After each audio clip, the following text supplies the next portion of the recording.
They told her she was worth nothing. They laughed at her pay stub. In a cold courtroom in downtown Manhattan, a shark lawyer and an arrogant ex-husband thought they had won the easiest victory of their lives. They called her financially unstable.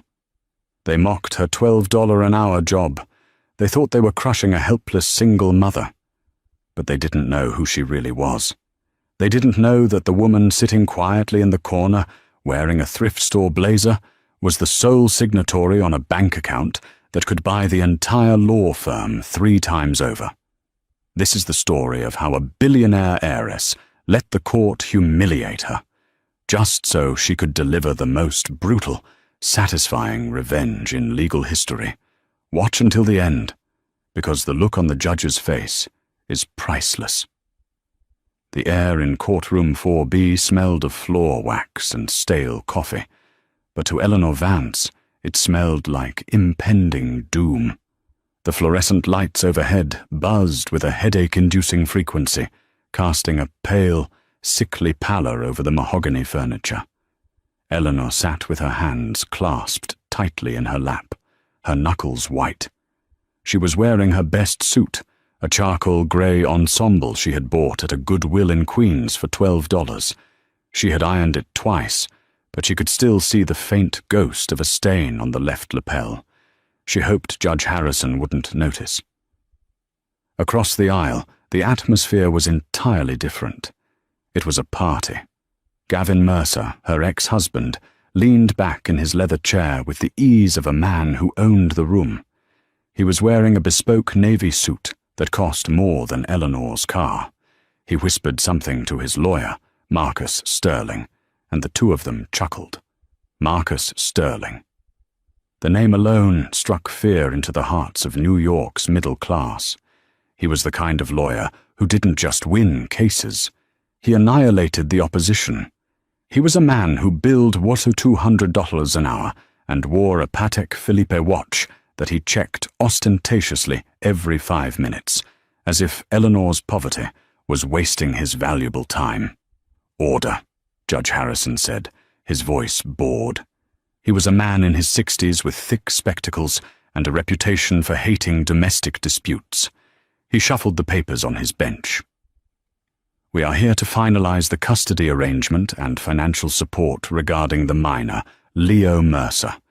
Mr. Sterling, you have the floor." Marcus Sterling stood up. He didn't walk. He glided. He buttoned his jacket with a crisp snap. "Your Honor," Sterling began, his voice smooth like velvet poured over crushed glass. "This case is tragically simple. It is a matter of stability. It is a matter of mathematics." He walked over to the witness stand where Eleanor was seated, terrified. He looked at her not with hatred, but with pity, which was worse. "Ms. Vance," Sterling said, holding up a piece of paper between 2 fingers as if it were contaminated. "This is your W-2 form from the last fiscal year. Is that correct?" "Yes," Eleanor whispered. "Speak up, please, for the court reporter," Sterling commanded gently. "Yes," she said, louder. "And according to this document," Sterling continued, turning to face the gallery, "your gross annual income, before taxes, was $28,400. Is that correct?" A ripple of murmurs went through the small audience. Gavin smirked, inspecting his manicured fingernails. "Yes," Eleanor said. "28,000, Sterling repeated, letting the number hang in the air. "You work as a junior archivist's assistant at the city library. Is that right?" "I organize historical records," Eleanor said, a flash of pride in her eyes. "It's important work." "I'm sure it is," Sterling sneered. "But does this important work allow you to provide a private education for Leo? Does it allow you to live in a neighborhood with a crime rate lower than the national average? Does it allow you to pay for health care?" "I have Medicaid," Eleanor argued, "and Leo is happy with me. He loves our apartment." "Your apartment," Sterling laughed. He walked back to his table and picked up a photograph. He projected it onto the screen in the courtroom. It was a picture of her building. It was an old brick walk-up in a rougher part of the Bronx. There was graffiti on the side door. "Your Honor," Sterling addressed the judge.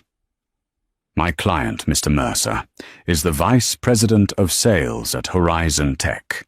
He earns upwards of $400,000 a year, excluding bonuses. He lives in a gated community in Westchester. He has set up a trust fund for Leo. He has hired a live-in nanny with a degree in child psychology." Sterling turned back to Eleanor, closing the distance between them. He leaned in, his cologne, something expensive and musky, filling her nose. "Miss Vance, let's be honest. You are drowning. You are buying groceries with coupons. You are one flat tire away from bankruptcy. To grant you custody would be negligence. You simply cannot afford to be a mother." The words hit Eleanor like a physical blow. Cannot afford to be a mother. Gavin let out a short, audible laugh. "She can barely afford to be a person," he muttered, loud enough for the front row to hear. "Objection." Eleanor's lawyer, a frazzled, overworked public defender named Sarah Jenkins, stood up. Sarah was 26, eager and completely out of her depth. "Counsel is being argumentative and insulting." "Sustained," Judge Harrison sighed, rubbing his temples. "Mr. Sterling, stick to the facts." "The facts are, Your Honor," Sterling said, spreading his arms wide, "that Miss Vance is destitute. She is financial dead weight. My client is willing to offer her, shall we say, a generous stipend. $500 a month, in exchange for full custody and her relinquishing all parental rights. We believe this is the only way to ensure the child isn't raised in squalor. $500. It was an insult. It was a crumb thrown to a starving dog. Eleanor looked at Gavin. He winked at her. A cold, soulless wink. He didn't want Leo because he loved him. He wanted Leo because he didn't want to pay child support. He wanted to win. To Gavin, people were possessions. "I won't sign," Eleanor said, her voice trembling but clear. "I won't give up my son." Sterling sighed, shaking his head theatrically. "Your Honor, if the defendant refuses to see reason, we move to request a full financial audit. We believe she may be hiding debt. We want to prove, beyond a shadow of a doubt, that she is financially insolvent." "Order," the judge said. "Ms. Vance, do you have any other sources of income? Any assets not listed?" Eleanor looked down at her hands. She thought about the heavy, leather-bound binder sitting in her tote bag under the table.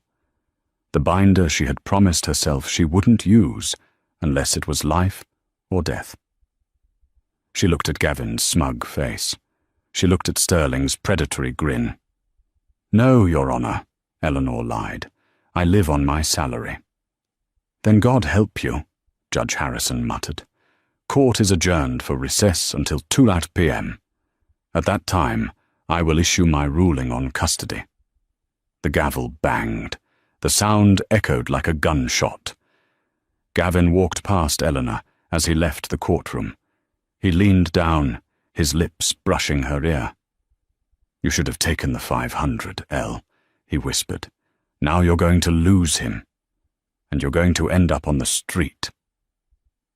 He laughed and walked out, Sterling trailing behind him like a loyal Doberman. Eleanor sat alone in the empty courtroom. Her hands were shaking. She reached down and touched the tote bag at her feet. She could feel the weight of the binder through the canvas. "It's time," she thought. They wanted to talk about net worth. Let's talk about net worth. To understand why Eleanor Vance, a woman worth billions, was being mocked for a $20 haircut, you have to understand the story of Silas Thorne. Silas Thorne was not a celebrity billionaire. He wasn't Elon Musk or Jeff Bezos. You didn't see him on Twitter. Silas was old money. He was the kind of wealthy that owned the land the banks were built on. He made his fortune in steel in the 1950s, then diversified into shipping, rare earth minerals, and quiet, massive real estate acquisitions. Silas was also Eleanor's grandfather, but the world didn't know that. Eleanor's mother, Silas's only daughter, had run away from the Thorne estate at age 19 to marry a jazz musician. Silas, a hard, unforgiving man, had cut them off. Eleanor had grown up loved, but poor. She knew she had a rich grandfather, but he was just a myth, a boogeyman in a castle she never visited. Her parents died in a car accident when she was 22. Eleanor was left alone, working through college, meeting Gavin, falling in love, and realizing too late that Gavin was a narcissist who only loved the idea of a pretty wife, not the human being. Then, 6 months ago, a letter arrived. It wasn't a standard envelope. It was thick, cream-colored vellum with a wax seal. It was delivered by a private courier who waited for her to sign for it. Silas Thorne was dead, and he had been watching her. Eleanor remembered the day she went to the reading of the will. It wasn't in a lawyer's office. It was in a private library in a townhouse on the Upper East Side. The executor of the estate was a man named Arthur Pendergast, a man so old and wrinkled he looked like a tortoise in a suit. He regretted it, Pendergast had told her, his voice dusty. Every day. He watched you from afar, Eleanor. He saw you work double shifts. He saw you put yourself through school. He saw you marry that regrettable man, Mr. Mercer. He watched me struggle? Eleanor had asked, tears in her eyes. And he did nothing? He wanted to see what you were made of, Pendergast said.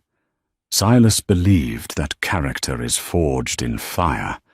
If he gave you the money too young, it would have ruined you. But he saw you leave your husband. He saw you fight for your son. He saw that you are good. Pure. Pendergast had opened the portfolio. He left you everything, Eleanor. The trust, the properties in London, Tokyo and Zurich, the shipping fleet, the art collection. Eleanor had stared at the bottom line. It was a number with so many commas she had to count them twice. 4.2 billion, but there was a catch, a clause, the humility clause. For a period of 6 months after my death, Silas had written in his own shaky hand, you must not reveal this inheritance to anyone outside of the executors. You must continue to live as you are. You must face your demons, specifically your ex-husband, without the shield of my money. If you can survive the fire, you deserve the gold. That 6-month period ended today, literally today, at noon. Eleanor checked her watch as she sat in the court cafeteria, picking at a dry sandwich. It was 12:15 p.m. The clause had expired. She took out her phone. She dialed a number she had saved simply as Arthur. Miss Vance? Pendergast's voice answered immediately. Arthur, Eleanor said, her voice hardening. I'm in the courthouse. The recess is over in an hour.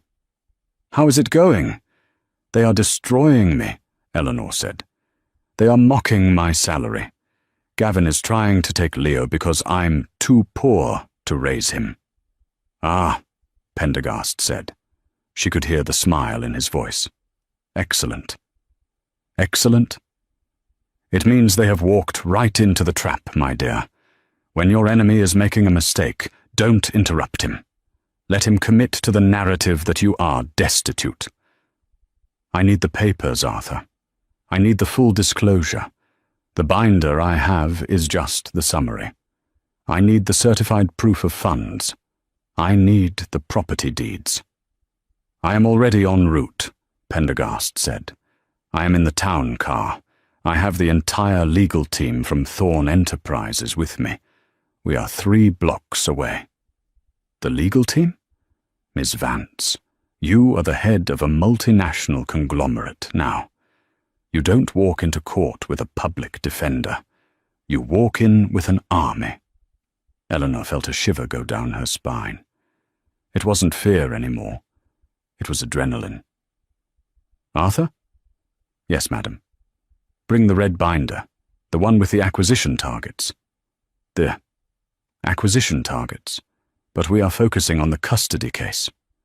I know, Eleanor said, looking across the cafeteria where Gavin was laughing loudly, pointing at her while talking to a colleague. But I've decided I don't just want custody. I want to buy the company he works for, and I want to fire him. There was a pause on the line. Then a dry chuckle. Very good, madam. We will see you in 45 minutes. Eleanor hung up. She took a bite of her sandwich. It suddenly tasted like victory. She stood up, smoothed her cheap skirt, and walked toward the bathroom. She looked at herself in the mirror. The tired eyes, the frizzy hair. She reached into her bag and pulled out a tube of lipstick. It was a deep, blood red. She applied it carefully. Gavin Mercer thought he was fighting a sheep. He was about to find out he was locked in a cage with a lioness. The clock on the wall ticked over to 2:04 p.m. The sound was amplified in the silence of the courtroom.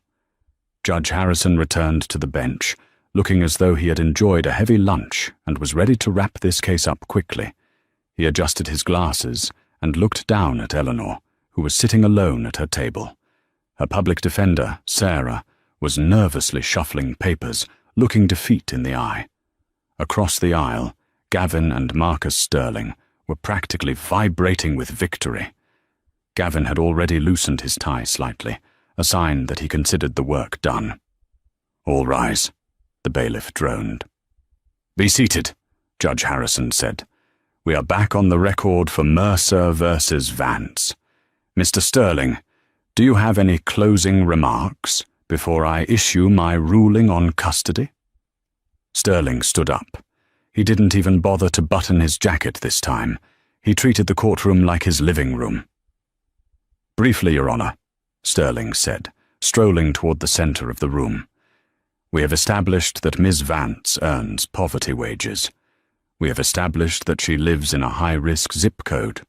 We have established that she cannot provide the lifestyle my client's son, Leo, is accustomed to. Sterling turned to look at Eleanor. He sneered. The law is about the best interest of the child, and it is in the best interest of Leo Mercer to be raised by a father who is a vice president, a leader, and a provider. Not a mother who scraps by. Frankly, Your Honor, leaving a child in her care is a gamble, and this court should not gamble with a child's future. Thank you, Mr. Sterling. The judge nodded, picking up his gavel. Ms. Jenkins, anything to add? Sarah, the public defender, stood up shakily. Your Honor, a mother's love isn't measured in... Save it for the hallmark card, Gavin interrupted from his seat, laughing. Mr. Mercer, silence, the judge barked, though he didn't look angry. He looked tired. Ms. Vance, I am prepared to rule, based on the financial evidence presented. Wait, Eleanor said. Her voice wasn't loud, but it cut through the room like a razor. She didn't stand up. She remained seated, her hands resting calmly on the table. Judge Harrison peered over his spectacles. Ms. Vance, you are represented by counsel. You should let her speak. My counsel is changing, Your Honor, Eleanor said. She checked her watch. Right. Now. Boom. The double doors at the back of the courtroom didn't just open. They were thrown wide with a heavy, authoritative thud. Every head in the room turned. Gavin twisted in his chair. Sterling frowned. The judge froze. Walking through the doors was Arthur Pendergast.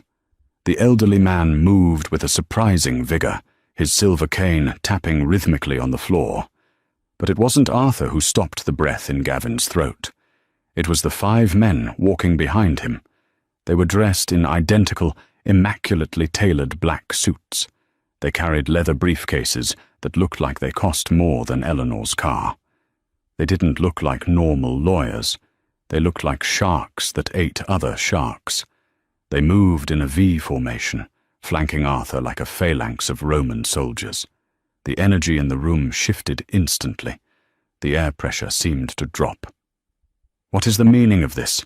Judge Harrison demanded, though his voice wavered slightly. "Who are these people?" Arthur Pendergast stopped at the gate, separating the gallery from the well of the court. He bowed his head slightly. "Apologies for the interruption, Your Honor," Arthur said. His voice was old, but it carried the weight of a century of authority. "I am Arthur Pendergast, senior partner at Thorne, Pendergast, and Roth. I am entering my appearance as lead counsel for Ms. Eleanor Vance." Sterling let out a scoff. "Thorne, Pendergast, and Roth? Never heard of them. This is a delay tactic, Your Honor. And frankly, Ms. Vance can't afford a parking ticket, let alone a firm with 3 names. Arthur turned his head slowly to look at Sterling. He looked at him the way a lion looks at a buzzing fly. "Mr. Sterling," Arthur said softly, "you haven't heard of us because we do not advertise on bus benches. We do not handle traffic violations or domestic squabbles. We handle international mergers, sovereign debt restructuring, and the estate management of the ultra-wealthy." Arthur signaled to the man on his right. The associate stepped forward and placed a heavy document on the defense table. Then the man on the left stepped forward and placed another. Then a third. They were building a wall of paper in front of Eleanor. "We are substituting in for the defense," Arthur said to the judge. "And we have a motion to dismiss the plaintiff's financial claims on the grounds of gross inaccuracy." Gavin whispered loudly to Sterling, "What is going on? Who is paying for this?" Sterling looked nervous for the first time. I don't know. Maybe she found a pro bono charity case." "This is highly irregular," Judge Harrison said, looking at the army of suits now occupying the defense side.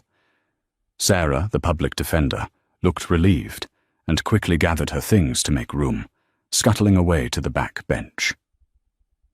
"It is irregular," Arthur agreed, "but so is the accusation that Ms. Vance is destitute. In fact, Your Honor, if we proceed with the assumption that Ms. Vance is poor, we would be committing perjury." "Perjury?" Sterling stood up, his face reddening. "My client's financial analysis is flawless. She makes $12 an hour." "She made $12 an hour," Arthur corrected.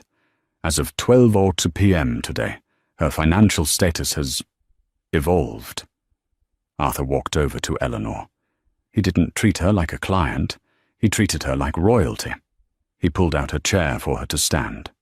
"Madam," Arthur said, "the floor is yours." Eleanor stood up. She smoothed her skirt. She looked at Gavin. He looked confused, sweaty, and small.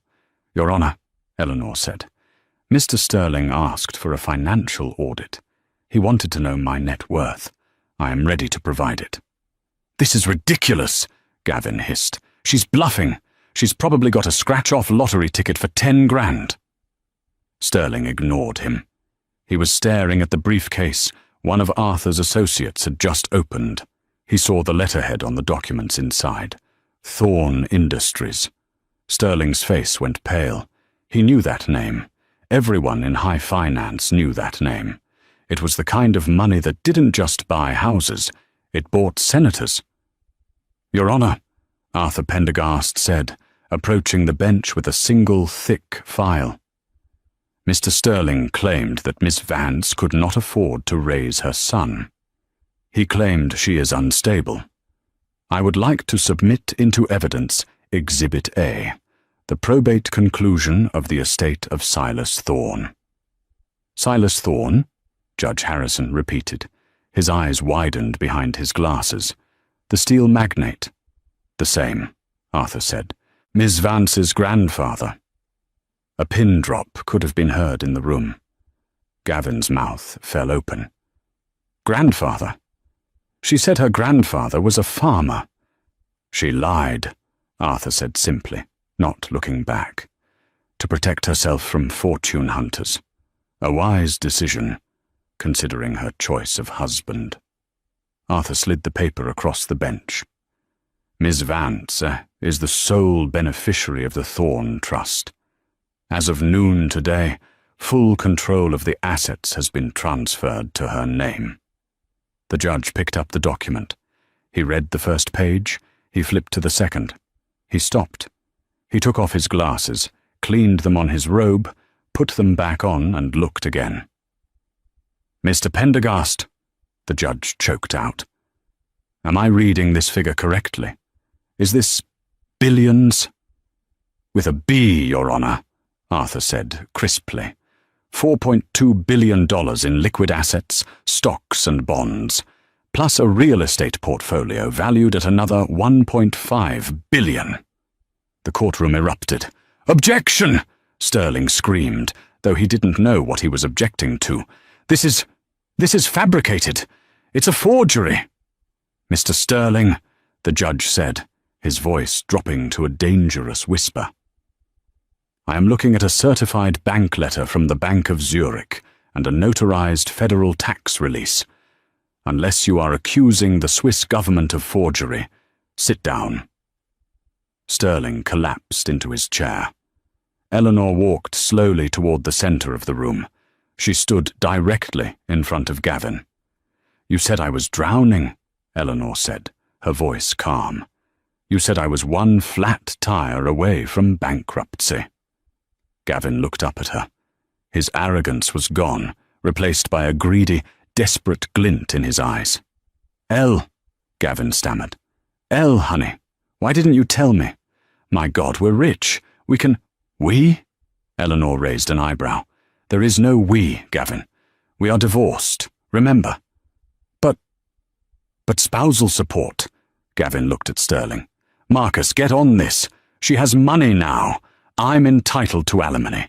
I supported her for 3 years. Sterling shook his head, looking defeated. "The prenup, Gavin. The one you insisted on." Eleanor laughed. It was a cold, sharp sound. "That's right," she said. "When we got married, you made me sign a prenup because you thought I was after your pathetic $400,000 salary. You waived all rights to my future assets to protect your fortune. You played yourself, Gavin." The judge cleared his throat. "It seems the financial argument for custody is null and void. Miss Vance clearly has the means to provide for the child." "More than the means," Arthur interjected. "We have already enrolled young Leo in the St. Jude's Academy for Gifted Children. We have purchased a townhouse in Tribeca with a dedicated nursery wing, and we have hired the former head of security for the governor to ensure his safety." Arthur turned to Sterling. "Compare that to your client's rented condo in Westchester and his, what was it, a nanny with a psychology degree?" Sterling rubbed his forehead. He knew when he was beaten. "Your Honor, we request a recess to re-evaluate our position." "Denied," Judge Harrison said, slamming the gavel. "I've heard enough. Custody is awarded to the mother, Ms. Vance. Mr. Mercer will have visitation rights every other weekend, supervised, pending a review of his living situation." "Supervised?" Gavin shouted, standing up. "I'm a vice president. I'm a respected businessman. You can't treat me like a criminal." "Sit down, Mr. Mercer," the judge warned. "I won't sit down," Gavin yelled, his face purple. "This is a fix. She's buying the court. She's—" "Mr. Mercer, one more word, and I hold you in contempt." Gavin slumped back down, fuming. He glared at Eleanor. "You think you've won? You think money makes you better than me? I'm still the VP of Horizon Tech. I still have a career. You're just a lucky girl with a dead grandfather." Eleanor smiled. It was the smile of a predator who had just spotted fresh meat. She turned to Arthur Pendergast. "Arthur," she said, loud enough for the microphone to catch, Give me the red binder. Arthur smiled. He reached into his briefcase and pulled out a binder bound in bright crimson leather. "What is that?" Gavin asked, his eyes darting between Eleanor and the book. "This," Eleanor said, flipping it open, "is a list of companies my grandfather's firm was looking to acquire before he died. He liked to buy distressed tech companies, companies with bad leadership, companies like Horizon Tech." Gavin's face went from purple to ghost white. "No," he whispered. "Horizon Tech is a publicly traded company," Eleanor said, reading from the page. "Market cap is 300 million. Small change." She looked at the judge. "Your Honor, if we are done with the custody ruling, I have some business to attend to. I need to make a phone call to the board of directors at Horizon Tech." "You can't do that," Gavin squeaked. "I can," Eleanor said. "I own 51% of the voting stock as of 10 minutes ago." She held up her phone. A transaction confirmation was on the screen. "Arthur bought the controlling stake while we were arguing about child support," Eleanor explained casually. "Why?" Gavin whispered. "Why would you buy my company?" "Because," Eleanor leaned in close, so only he could hear, "I don't like the way the vice president of sales treats women. I think it's time for a restructuring." "Court is adjourned." Judge Harrison banged the gavel, hiding a smile behind his hand. The drive from the courthouse to the headquarters of Horizon Tech took 20 minutes.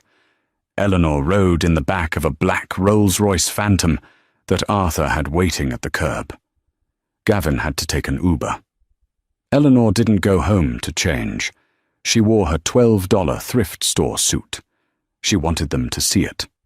She wanted them to know exactly who was firing them.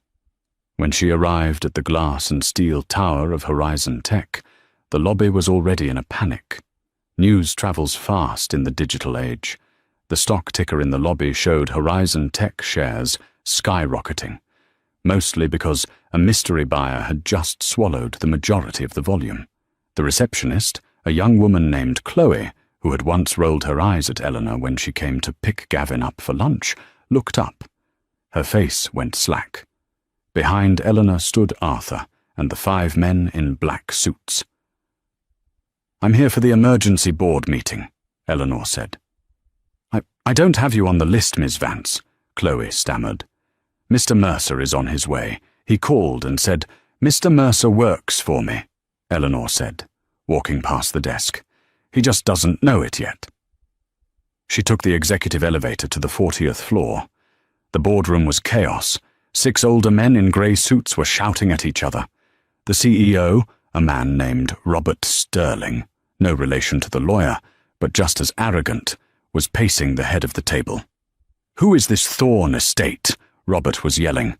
"They can't just host a hostile takeover in the middle of a Tuesday." The doors opened. Eleanor walked in. The room went silent. "Gentlemen," Eleanor said. She walked to the head of the table. Robert stood there, blinking. "Excuse me, miss," Robert said. "This is a closed meeting. You're Gavin's wife, right? Or ex-wife? Look, Gavin isn't here. You need to wait in the lobby." "Actually, Robert," Arthur Pendergast said, stepping out from behind Eleanor, "she needs to sit in your chair." "Excuse me?" Arthur placed a single sheet of paper on the mahogany table. "Notice of majority ownership. Ms. Vance represents the Thorne interest. She controls the board, effective immediately." Robert looked at the paper. He looked at Eleanor. He looked at her cheap suit. He looked at the faint stain on her lapel. "You?" Robert scoffed. "The librarian?" "Archivist," Eleanor corrected. "And yes, me." She pointed to the door. "Robert, you're sitting in my seat. Move." It was a test of dominance. Robert hesitated. He looked at the other board members. They were all looking at their phones, seeing the news alerts confirming the takeover. None of them moved to help him. Slowly, Robert packed up his laptop and moved to a side chair. Eleanor sat down at the head of the table. The leather chair was warm. It felt like justice. "Now," Eleanor said, clasping her hands, "let's talk about the culture at this company, specifically the sales department." Just then, the boardroom doors burst open. Gavin Mercer ran in. He was sweaty, his tie was crooked, and he was out of breath. He looked wild. "You can't do this!" Gavin screamed, pointing a finger at Eleanor. "You can't come in here and play boss. I built this department. I bring in the revenue." "Ah, Mr. Mercer," Eleanor said coolly. "You're late. This is insanity." Gavin looked at Robert. "Bob, tell her. Tell her she's crazy." "Shut up, Gavin," Robert muttered, looking at the floor. "Mr. Mercer," Eleanor said, opening the red binder. "I've been reviewing your expense reports for the last 3 years. Arthur?" Arthur stepped forward. "We found significant irregularities. Dinners listed as client meetings that were actually dates with women who were not your wife. Travel expenses to Cabo San Lucas for conferences that don't exist." Gavin turned pale. That's standard accounting. Everyone does it." "Not at my company," Eleanor said. She stood up. "Gavin Mercer, you are terminated for cause, effective immediately. You will receive no severance package. Your stock options are frozen, pending an investigation into corporate fraud." "You can't," Gavin whispered. "I have a mortgage. I have a Tesla payment. You should have thought about that before you offered me $500 a month," Eleanor said. "Security?" 2 burly guards appeared at the door. "Escort Mr. Mercer out of the building," Eleanor ordered, "and give him a box for his personal items, a small box." Gavin looked around the room. His colleagues, men he had drank scotch with, men he had laughed with about his nagging wife, refused to meet his eyes. They were terrified. They knew a new queen had been crowned, and they didn't want to be next. "Elle, please," Gavin begged as the guards grabbed his arms. "Please, I'm Leo's father. And that is the only reason I'm not suing you for emotional distress," Eleanor said. "Goodbye, Gavin." They dragged him out. His screams of, "I'm the vice president," echoed down the hallway until the elevator doors dinged shut. Eleanor looked around the table at the terrified board members. "Now," she said, opening the next file, "let's discuss the abysmal lack of maternity leave in this company. We're making some changes." The victory at Horizon Tech was sweet, but as Eleanor would soon learn, a wounded animal is the most dangerous kind. And Gavin Mercer, coupled with Marcus Sterling, was a hydra of desperation and greed. 1 week had passed since the boardroom massacre. Eleanor had moved out of her drafty Bronx walk-up and into the Thorn penthouse on 5th Avenue. It was a place of quiet luxury, high ceilings, marble floors, and a view of Central Park that looked like a painting. For the first time in years, Leo was sleeping in a room that didn't hear the sirens from the street. He had a playroom filled with educational toys, not second-hand plastic blocks. But the silence was broken on a rainy Tuesday morning. Eleanor was in her home office, reviewing the financials for a new literacy charity she was founding. Arthur Pendergast was sitting opposite her, sipping Earl Grey tea. "The transition is smooth," Arthur was saying. "Horizon Tech stock is up 12%. The market loves the new ethical leadership initiative you announced. Firing Gavin and the old board was seen as a necessary purge." "It wasn't just business, Arthur," Eleanor said, looking out the window. "It was cleansing. I feel like I can finally breathe." "Madam," the intercom on her desk buzzed. It was the doorman. "There are 2 gentlemen here to see you, a Mr. Mercer and a Mr. Sterling. They say they have legal papers to serve." Eleanor froze. Arthur set his teacup down, the china clinking softly. "Send them up," Eleanor said, her voice icy. "Are you sure?" Arthur asked. "We can have security remove them." No, Eleanor said, standing up and smoothing her silk blouse. If they are here, they think they have something. Let's finish this. When Gavin and Sterling stepped off the private elevator, they looked like ghosts of their former selves. Gavin hadn't shaved in days, his eyes were bloodshot, and his suit looked slept in. Sterling, usually the picture of arrogance, looked frantic. He was holding a thick legal document like a weapon. "What do you want?" Eleanor asked, not offering them a seat. "We want it all back," Gavin spat, his voice cracking. "We know about the clause, Elle. We know about the morality clause." Eleanor frowned. She looked at Arthur. Arthur remained impassive, his face a stone mask. Sterling stepped forward, regaining some of his old slime. "We did some digging, Ms. Vance. Your grandfather, Silas Thorne, was a man of strict principles. I pulled the original trust filing from the probate court archives. Section 14, paragraph B." Sterling opened his document and read aloud, his finger shaking. "Should the beneficiary use the assets of the Thorne Trust for acts of personal malice, petty vengeance, or the destruction of personal enemies rather than the betterment of the estate, the trust shall be immediately dissolved and all assets donated to the Red Cross." Sterling looked up, a triumphant grin stretching across his face. "You bought Horizon Tech solely to fire your ex-husband," Sterling said. "You admitted it in the boardroom. You said, 'I don't like how the VP treats women.' That is personal malice. That is vengeance. By the letter of your grandfather's will, you have forfeited the fortune." Gavin laughed, a manic, high-pitched sound. "You're broke again, Elle. It's over. The Red Cross gets the money, and you go back to the library." Eleanor felt a cold knot in her stomach. She looked at Arthur. "Is this true?" Arthur stood up slowly. He walked over to Sterling and took the document from his hands. He adjusted his spectacles and read the paragraph.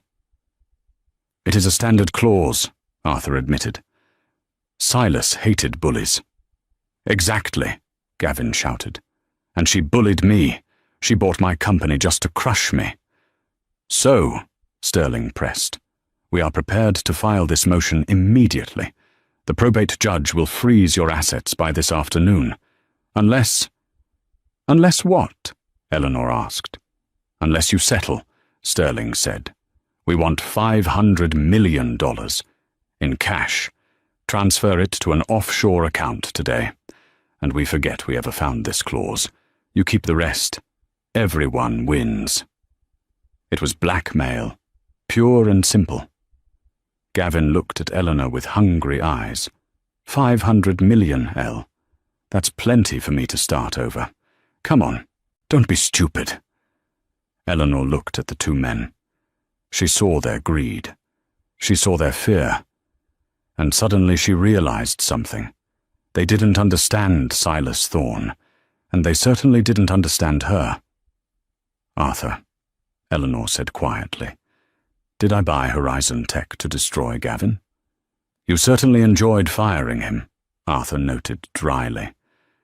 "But was that the reason?" Eleanor asked. She walked over to her desk and picked up a file. "Mr. Sterling, you seem to have done your research on the will. But did you do your research on the company?" She threw the file at Sterling's chest. He fumbled to catch it. "Read the Q3 projections," Eleanor commanded. Sterling opened the file. These are spreadsheets." "Horizon Tech was insolvent," Eleanor said sharply. "Under Gavin's leadership, the sales division was hemorrhaging money.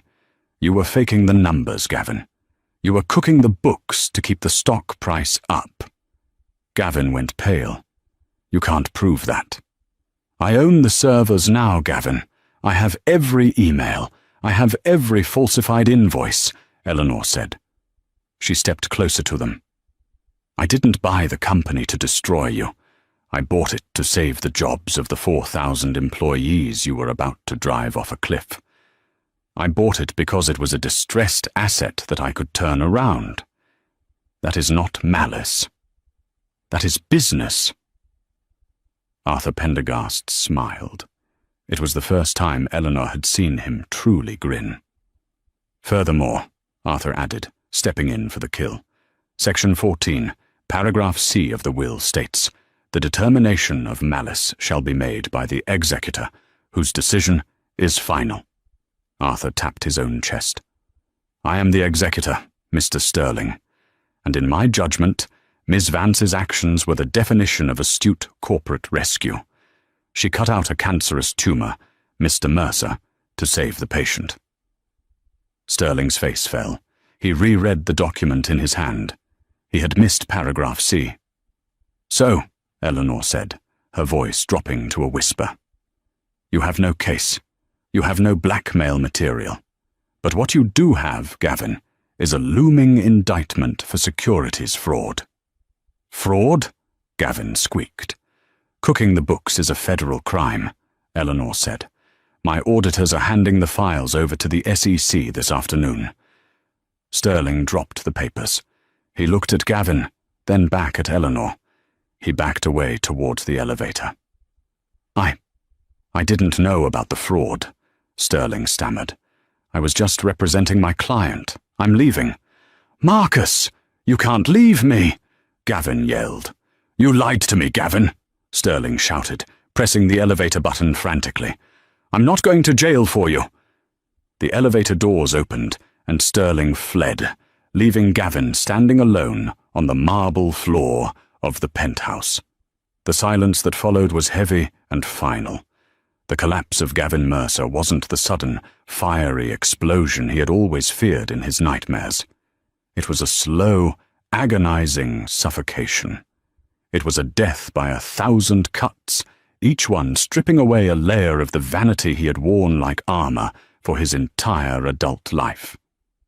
In the weeks following the boardroom confrontation, the SEC investigation descended upon Horizon Tech like a swarm of locusts.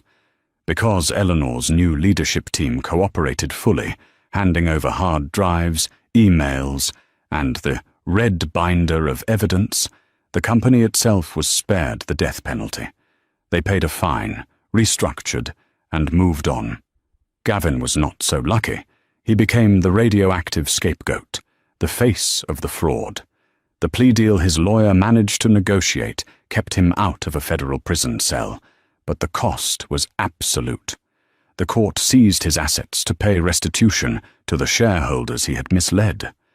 The house in Westchester, with the manicured lawn, gone. The Tesla Model S, repossessed in the middle of the day while his neighbors watched from behind their curtains. His investment portfolio, liquidated. But the hardest blow wasn't financial, it was social. The friends he had drank scotch with, the colleagues he had golfed with, the women he had flirted with, they all vanished. His phone, once buzzing every 3 minutes with notifications, became a silent brick of glass and metal. He was toxic. In the cutthroat world of New York business, failure is forgivable, but fraud is a contagion. 6 months later, winter had settled over the city. Eleanor Vance sat in a booth at Joe's Coffee, a small, foggy-windowed cafe in a forgotten corner of Brooklyn. It was a place she knew well.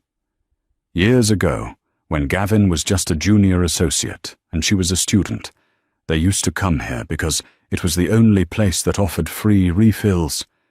It was where they had planned their future. It was where she had told him she was pregnant with Leo. Now, she sat there as a billionaire, surrounded by the smell of roasted beans and damp coats.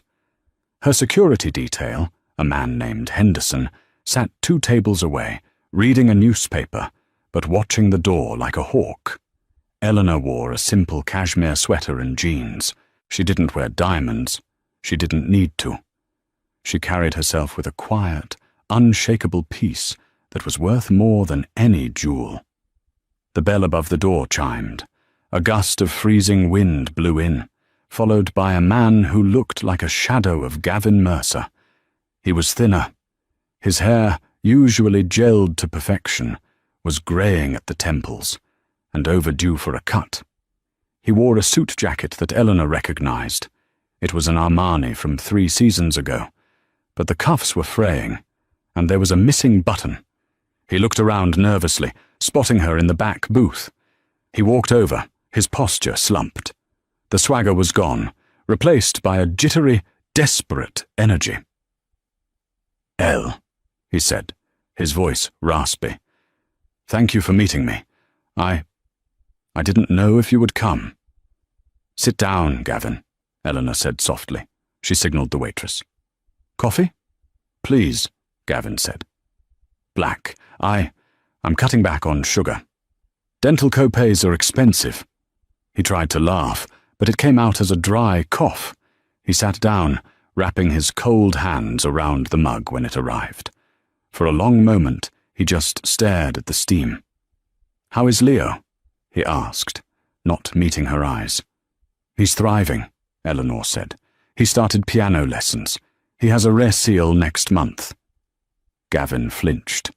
"A recital. I used to say I'd be there for his first recital." "You can still be there, Gavin," Eleanor said, "if you get your life together.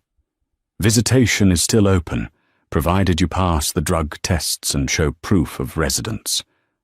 "Residence?" Gavin scoffed bitterly. "I'm living in a studio apartment in Jersey City, Elle. It's above a laundromat.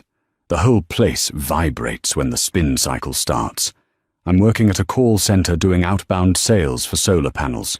Me, the vice president of Horizon Tech." "You were the vice president," Eleanor corrected him gently. "Now, you're just a man starting over. There is no shame in honest work, Gavin.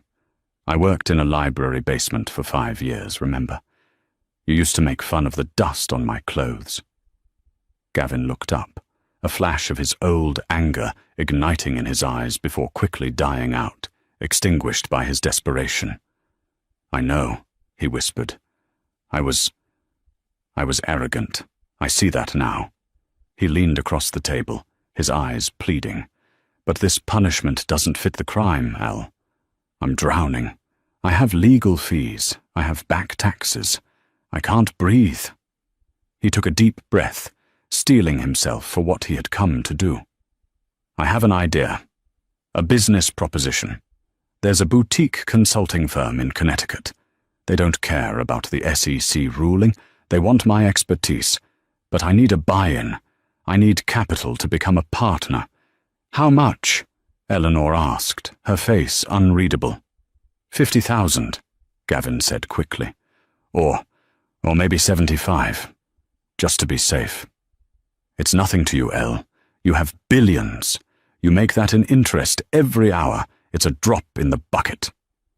He reached out, trying to touch her hand, but pulled back when he saw Henderson shift in his seat nearby.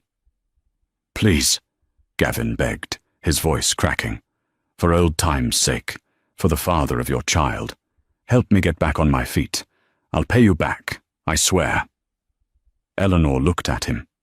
She looked at the man who had once stood in a courtroom and told a judge that she was financial deadweight. She remembered the sneer on his face when he offered her a stipend to disappear. She remembered the way he had tried to erase her role as a mother because her bank account was empty. She felt a profound sense of sadness, not for herself, but for him. He still didn't understand. He still thought money was the solution to a rot that was deep in his soul. "You want a check?" Eleanor asked. "Yes," Gavin breathed, hope flooding his face. "Yes, please." Eleanor reached into her purse. She pulled out a sleek, leather-bound checkbook and a fountain pen. Gavin watched her hand move, his eyes hungry. He was likely already calculating. A new apartment, a new suit, a way to buy his way back into the club. Eleanor wrote carefully. She signed her name with a flourish. She tore the check from the book with a sharp rip that echoed in the quiet cafe. She slid it across the wooden table, face down. "Gavin," Eleanor said, her voice serious, "I want you to take this, and I want you to remember the day in court, the day you thought you had won." "I remember," he said, reaching for the paper. "I was a fool. Thank you, Elle. You're saving my life." He flipped the check over. His smile froze. His eyes widened, then narrowed in confusion. He brought the paper closer to his face, as if he couldn't read the handwriting. "Pay to the order of Gavin Mercer. Amount $500. Memo. Charity." "Five," Gavin stammered. $500? He looked up at her, his face flushing a deep, humiliated red. "Is this a joke? You missed the zeros. You meant 50,000, right?" "No, Gavin," Eleanor said, capping her pen and placing it back in her bag. "I didn't miss anything." $500, he hissed, his voice rising. "This is an insult. I can't start a business with this. This barely covers my rent." "It's not for a business," Eleanor said, her voice turning cold and hard as steel. "It's for you to survive. Do you remember the offer you made me, Gavin? Through your shark lawyer?" Gavin went silent. The memory hit him like a physical blow. "You offered me $500 a month," Eleanor reminded him. "You stood in front of a judge and said that was a generous amount for a woman of my station. You said it was enough to keep me from squalor."